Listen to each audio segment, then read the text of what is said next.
Hello, all you wonderful people. Thank you so much for joining us for Wild Moments brought to you by explore.org. It's me, Trishala, and we've got Jamie with us this afternoon. I hope that you're all as excited and we'll give her a warm welcome. There she is. Hi, She's waving. everybody. Thank you. So lovely to see Trishala. Lovely to be back.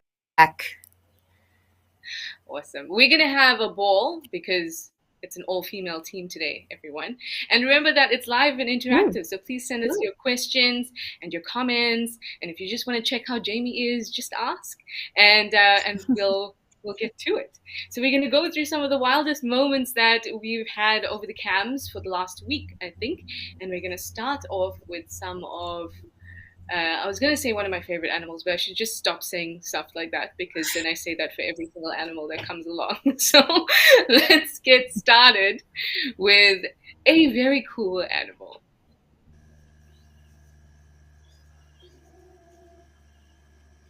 Wow, now I have not been lucky enough to see one of these in real life, but Jamie has. It's a serval. I have. I've seen most of the time, or most of the servals that I've seen have actually been in the Masai Mara in Kenya. I think it's just by virtue of the fact that the vegetation there is more open, whereas in the sands where this one was filmed, it was that vegetation tends to be a lot denser. But this is a very, very cool sighting to see out in the open like this. Absolutely. And you can see how long those legs are. So they have longest legs for any cat, I think, compared to their body size. Yep. And of I course, hope that that we spring-loaded power that those legs actually offer the serval is what makes them so very special. I was just about to say I hope we get to see the serval do that leap. It can be quite insane. Getting ready?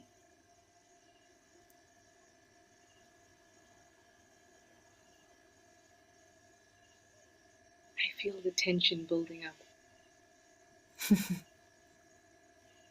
Woo! Whoa! I That could is astounding. How swear. much do you think it covered? It leapt so I far. That must have been, what, 3 meters, 4 meters? I mean, just yeah. horizontal, not even to Yeah, mention I would upwards bound. that was and there was a second kind of bounce as well.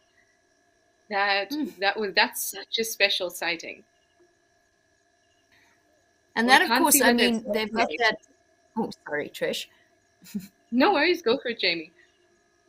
No, I was going to say that, of course, is that the thing about serval hunting technique is because they can cover that distance, they can pin down exactly where the mouse or rodent or whatever the poor unfortunate thing happens to be, and they can gauge exactly where. So that leap, they don't make a sound. That poor thing, oh, poor thing Again, doesn't hear it coming. shame. And well, that's also the really large ears helping them to pinpoint the actual position of the prey, but also the sensors involved in pinpointing the exact location from that distance is insane. And In then the getting dark, that jump mind exactly right. you. Exactly. I Oh, mean, I that don't was think so it did lovely. in that case, but yeah. Yeah, it looked like the critter might have gotten away. Also, there were some jumps going on afterwards as well, which looked more like a scramble. So I think the creature, Yeah. the oh, look at that! Oh, phenomenal. Look, I Wow. mean, the serval that I watched, and maybe I've just been lucky in seeing very, very efficient serval in my time, but I sat with them in the Masai Mara and I watched them. And the success rate is extremely high when you compare it to something like a leopard. I mean, Trish, you've seen leopards and Yeah. lions hunt, and more often than not, it's an absolute disaster. Where with serval, Yeah. this approach seems to work phenomenally well. Well, yeah. If I had something leaping towards me 3 meters away with my back turned, it would probably be very successful too. Rather nasty shock. Yes, exactly. You can also see the really large eyes. Oh, there we go. Secondary jump. Whew. I wish I got to see one of those. I only hear about them and see pictures, hoping to see one. Once I thought I saw one. It was just a civet. I was like, this serval's Oh, really close to the ground. It was just a civet. well, your time will come, I promise. I hope so. You know what I really want to see is the melanistic serval in Tanzania. That I have a Wow. friend who was one of the first people to ever see her, and she's of course subsequently had kittens. And oh, to see one of them, a totally black serval, must be a truly breathtaking experience. Oh, I'm sure. Ah, to see any of those variations is a privilege. Hi, Yeah. Andy. You saying good morning, ladies, and happy African World Heritage Day. Boom. Thank Happy you, World Andy. African Heritage Day to you too, Andy, and to you, Jamie. And Snuggles, you Oh say yes, hello and you, all. Trish. And Rolling Trouble, you say woohoo, the ladies. Yes, the ladies are in town. And OMG 23, you say good day, ladies. Well, a good day to you too. OMG 23. Very, very cool. So we're actually going to look at another serval video in a bit, caught in action. Not as exciting, but a cool bit of behavior.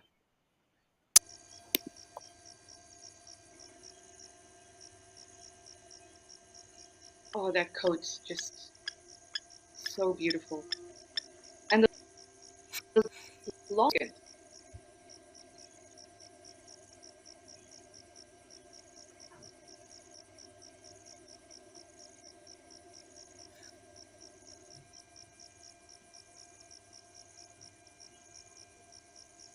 Wow, that reflection. Mm. Oh, oh, wasn't that cute?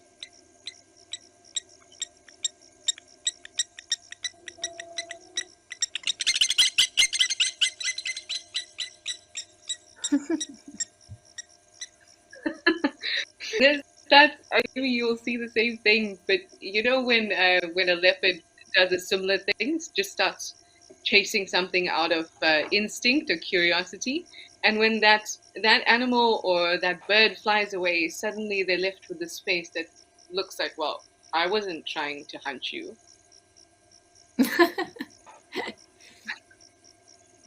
I was just playing. That's a perfect description. And that's just across the board for every single member of the cat family. I didn't Yes. embarrass myself. I meant to do that.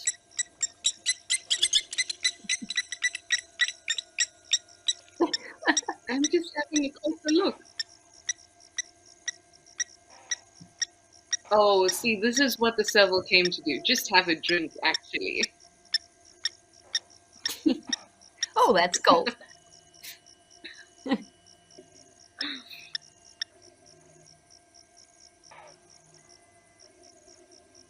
Does it sound like there's Impala alarm calling at it? Yeah, if you listen very carefully.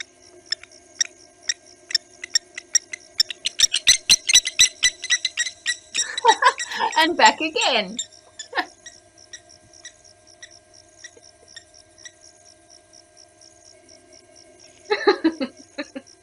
Hilarious. It's such a great display um, of cat-like behavior, like generalized cat-like behavior.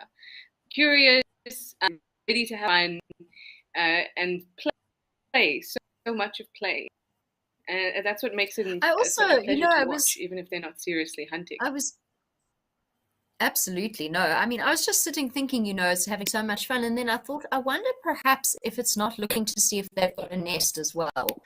And perhaps trying to work out if they're guarding babies somewhere around there. And perhaps just that's a Yeah, technique, going one side to the other, waiting to see where they get their most, become the most defensive, and then having a closer look. yeah, absolutely. It's it would have been something that it would love if it could come across a nest. And lapwings are fiercely defensive of their young and their nests. As you can see, they make a lot of noise as well. Rolling Trouble, you say amazing cat.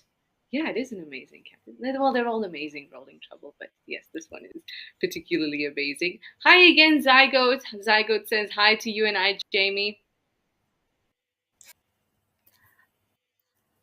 And Rolling Trouble, you say reflection magic. Absolutely. That's some That was really proper, gorgeous. yeah. Oh, we have a question. Hi, Jules. You say, hello, ladies. Hello, Jules. What is the serval Hi. size compared to a leopard? That is an interesting question. So let's Jamie have a go at it. But obviously, the serval is smaller, substantially, than a leopard. I think a serval is probably about 12 kgs or so. Yeah, And I think with a that leopard, would sound about right. Mm. yeah, and with a leopard, you're looking at about 40 kgs average, 30 kgs if it's like a young sorry, if it's a female, and it can get, I mean, you can get some really large leopards as well, that would go up to about 60 kgs. Yeah. So you're So looking, I mean, substantial. if you imagine your house cat, I would say probably about 3 times the size of your average house cat. And maybe some of the bigger breeds, maybe twice the size, but obviously they're very slender cats. Well, there's, as Trish said, very long legs, but they're quite tall, but they're very slender, so they're not particularly heavy. You wouldn't call them a chonker. That's my new No, favorite word no, I no. Unlike a caracal, which I don't know, could go either way. learned. Well, speaking of chonkers, we're going to move on to the next clip. You guys can tell me whether you agree that this guy is a chonker or not.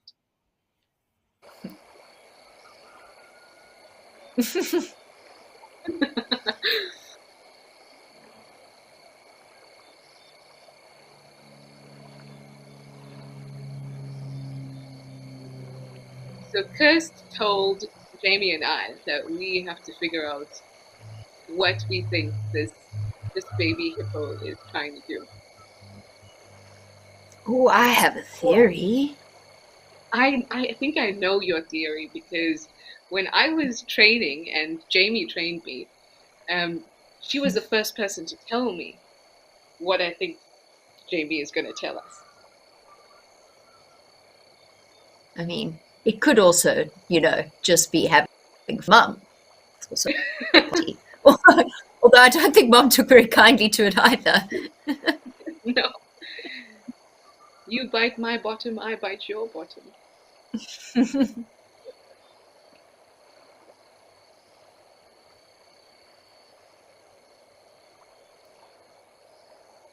Just a bit of affection to make sure that everybody knows that's okay. We still love each other.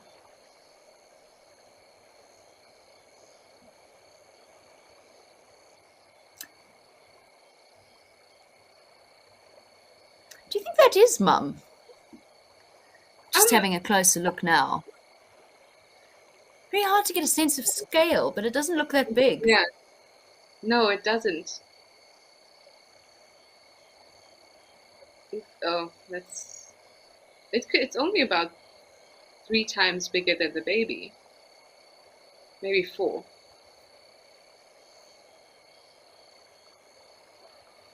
So if that baby is about, oh, let's give you some credit, Chonka, and put you at 100 kgs. Usually they're born around 50. Then that's not a sufficient weight for it to be mum.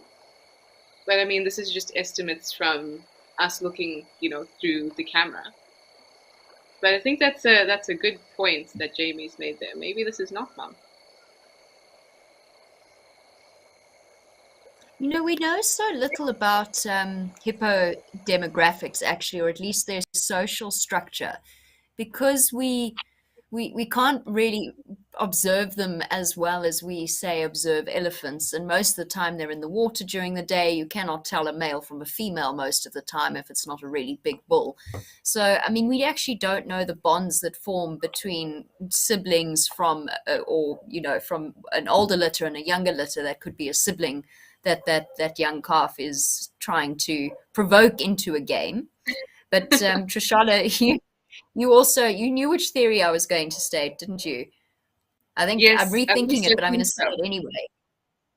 Yeah. Uh, I think that, and I will please give credit to Jamie for this because she said it to me first, that the babies will eat the mom's poop in order Yeah. to get the gut bacteria that's necessary for their own processes, digestive processes, and they'll do that through eating mom's poop, or perhaps not even mom's poop, but anybody's poop in their pod. Exactly. That is exactly. Thank you, Trish, for remembering that. I'm glad some of the nonsense I sprouted actually stayed with you. Or I'm sorry, either way. It But works. It doesn't work in social settings. It works here. fantastic. Well, I wasn't trading you for social settings. It's fine. No, it's a bit. I mean, if any of you have ever been on antibiotics, a bit like taking a probiotic, obviously, though, for herbivores, whether they are ruminants or whether they are hindgut or foregut fermenters, that microbial population, and it's bacteria mostly, but there's fungus in there as well. That's all very important to help them break down the cellulose of the plant material, which is, of course, why they can survive on the plants that they eat and just a diet of plants. And of course, they also, those microbes will provide protein. But while most of that's acquired from the environment, the rest can be acquired from coprophagy, the eating Oh, of the that's the dung. nice one. Hi, Star. Star said definitely a chonky. Thanks, Star. I think we both agree, definitely a little chonky. Hi, Kat. Kat, you'd like to know, is it true that a hippo's milk is pink? I'm gonna let Jamie take that one. It can be true. They can produce pink milk. I mean, a lot of animals can produce pink milk. We don't realize it, but it really depends on the environment in which the brigand is producing it. It can be a sign of infection. It can be a sign of lots of, not even necessarily infection. It can be a sign of a little bit of blood irritation to the tissues. In the case of hippos, part of the reason for that is because of the hipposudoric acid and the norhipposudoric acid, which is the substance that they secrete out into their skin to protect it. It's the blood sweat. People saw it initially and they went, "Oh, that's very red. It's bleeding out of its skin." But it is just it is also an antimicrobial, and it helps to protect them against desiccation and the skin drying out. They're very sensitive skin. So that also can go into the milk and make a sort of pinky color. If I remember correctly, there might be another mechanism at play, but that's what I remember from my rather rusty knowledge of hippos. I have to tell you that we haven't focused much on hippos in the last 2.5 years of vet school. Maybe you'll get there. You'll get there eventually when you start with the mega animals. They But saved the hippos for 6 years. that understanding is the same that I have. That essentially it's not the milk that is being produced that color, but mixing that's happening after the production of the milk that's causing it to look that color.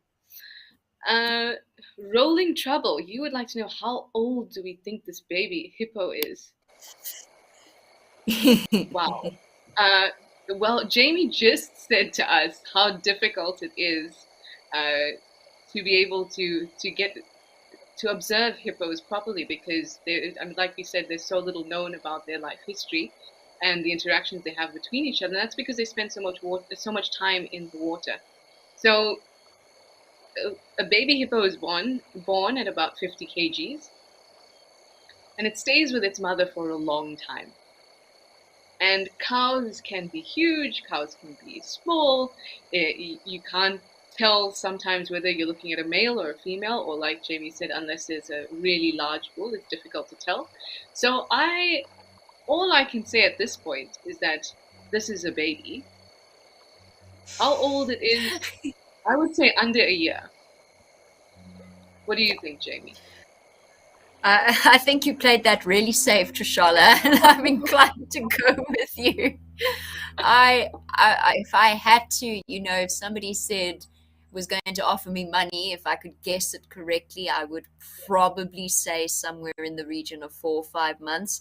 I'm finding it, as Trish said, very hard to gauge exactly where it is size wise. I have not ever had the privilege of watching a baby hippo grow from birth to adulthood. So, yeah, and as Trish said, they take a long grow. So then do baby elephants, and it's obviously quite a rapid growth followed by a sort of a plateau. So, on idea, it's a baby. You're absolutely right. It is a baby. It is unequivocally under a year old, And it is a chonker. That much we and know, it is everyone. unequivocally. Hi, June. You would like to know if hippos adopt babies if their mothers die. That is an interesting question. I'm inclined to say it's possible because of the bonds that they have. Mm.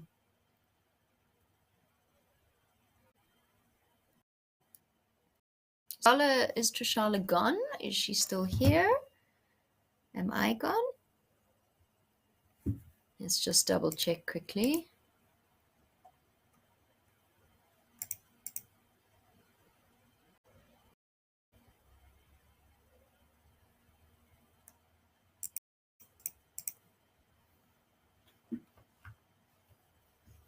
No, Trish. I was looking at your questions and then I closed my call.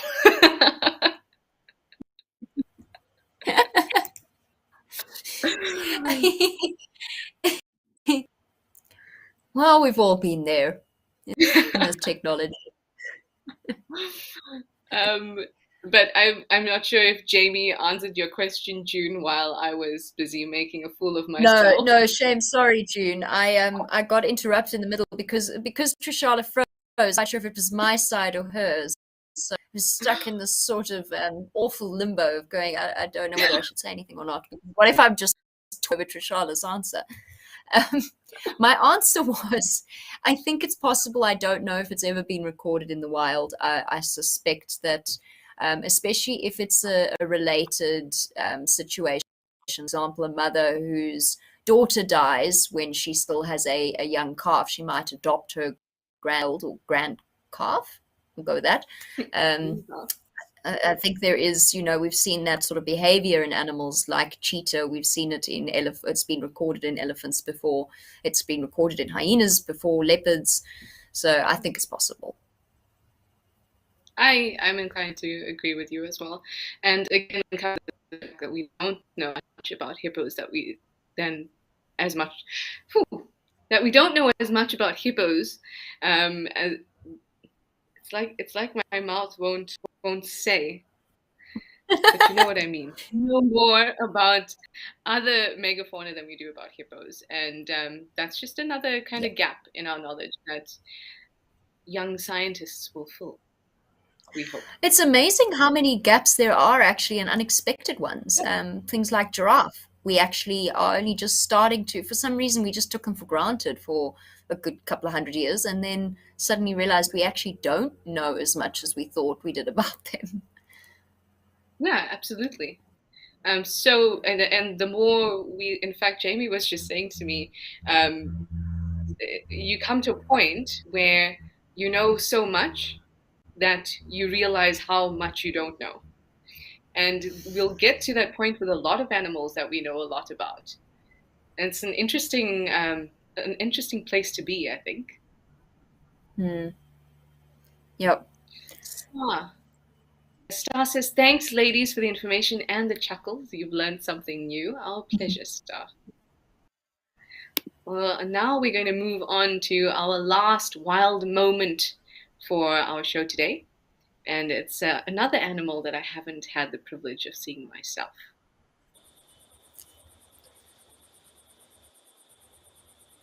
It's not a pig, everyone.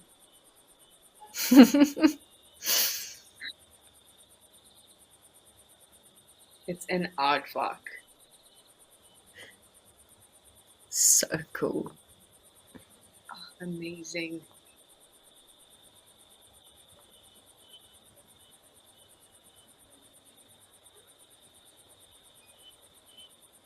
So you can see that it's busy digging and putting its nose into the ground.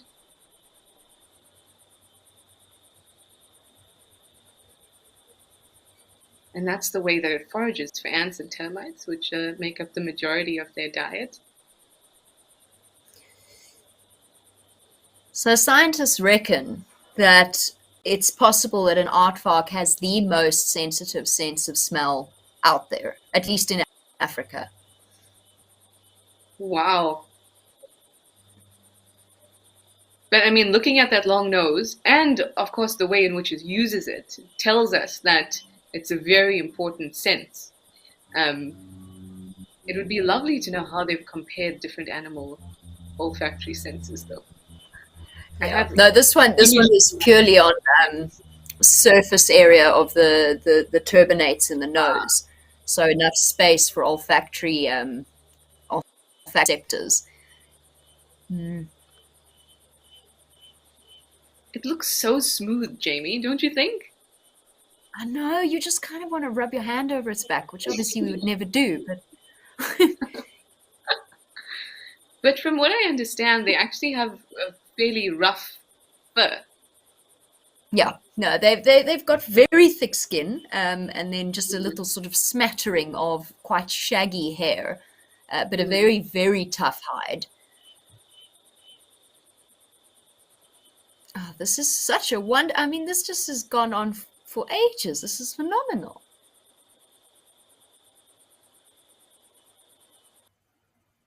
Again, another reason Awesome. why camps Yeah. like this give us insights that we Yeah. can never get if like if we're guiding, and your presence is noticeable in a vehicle, and to be out at the right hours to be able to capture something like that. And that's really the benefit of having stationary cams. Everything just kind It's of comes to absolutely you. true. I have a funny story that I have to tell you, Trish, and I might even have taught What? you this wrong once upon a time. Look, can I share it with you? It's about aardvarks. Yes, please. For as long as I have been guiding, I was taught that when because you can see where an aardvark, if it's a sandy area, where they've done that, where they've settled down and had a little dig to see if there's any termites, and you can see the impression of the tail. And then just in front of the tail, there's always two little dents. And I was always taught that that was the male aardvark, because, well, for obvious reasons. And I always marveled at the fact that I identified were always male. As it turns out, aardvarks have internal testes, and both males and females have very large scent glands, which of course fits with their sense of smell being the primary way that they see the world, so therefore the primary way that they communicate, especially because they occur at such low densities. They have these enormous scent glands that leave marks. I don't need to do that with my hands, that leave marks in the soil. Well, there So you go. that was embarrassing. Jamie is still teaching me. That is lovely because I didn't know that. We're all learning something. That is awesome. And I distinctly remember when you did tell me that the first time round when you explained that it Sorry, was a male. I didn't know. No. Again, we like that's what I love about information and knowledge, and the more experience that we get is the way in which it evolves, and then we all learn from each other. There you go, everyone. Absolutely. Oh, we have a couple more questions before we've got to say goodbye. Jimbo, hello, Jimbo. You'd like to know why are they so hard to see, the aardvarks? So that is mostly because of the time of day when they're out and about. And apart from that, so they're out and about in when it's dark, they're nocturnal, and then during the day they're in burrows. So it's very difficult to find one. And obviously, as guides, not just guides, as people who are concerned for the environment or scientists, we're not going to go disturb those burrows to have a look at them. So that's why we don't see them often, and that's why cams like this will pick them up with their infrared. Okay, let's get through these. Star, hi Star. Has there been a lot of research on aardvarks? It seems like we don't know too much about them. What do you think, Jamie? No, there's been very little done, at least on the social aspect of them. What we are, or what we, I don't know where the royal we comes from. What people are looking at the moment, especially because they're such feeders, is the impact of climate change, because their internal body temperatures do these enormous dips and then raises, that puts them at risk in terms of their food source, and then because in extreme environments like the desert, meeting metabolic needs as the temperatures get higher and lower. Um, uh, Within the context of climate change, it could mean that we will know more um, as time passes, Mm, because that was what draws attention to the aardvark, and then hopefully we'll be able to build on that knowledge once there's enough awareness about them. yeah. And Zygote said, "You've seen them at Swallow in the daytime?" Yes, Swallow has a reputation um, for aardvarks in the daytime. I never got to see one in the daytime at Swallow, but I'm glad To that you Charlotte, it did. took me 10 years. I Oh, was in Swallow as well, and it took me 10 years before I saw my first aardvark there, so it's not just you. so there's still hope. There's definitely There's still still hope. hope. Oh, Lisa White, you'd like to know, or rather, you're saying that a sense of smell for an aardvark is more than an elephant. I don't know if they mean sense of smell. Was that a play on the word elephant? I'm not sure. I'm gonna blame Kirsten for this message. Just throw her under the bus. But yes, as Jamie said, if your question is about comparing the sense of smell of an aardvark and of an Yes, elephant, yeah, then I think that's exactly. Um, well, obviously, as Trish very sagely pointed out, it's a very difficult thing to measure. But what they look at is the bones, the curly bones in your nose, and they have an enormous surface area, which is, of course, where their olfactory, sensory organs or nerve endings are. so it's aardvark, at least as far as we know, which makes sense. We think. Yeah. Anyway, everybody, thank you so much for joining Jamie and I. We've had a blast with all of you guys, and we all learned something new, which is the purpose of these wonderful camps, and we get to observe some beautiful wildlife. So thanks, and we'll see you again next time. Thank you. Bye.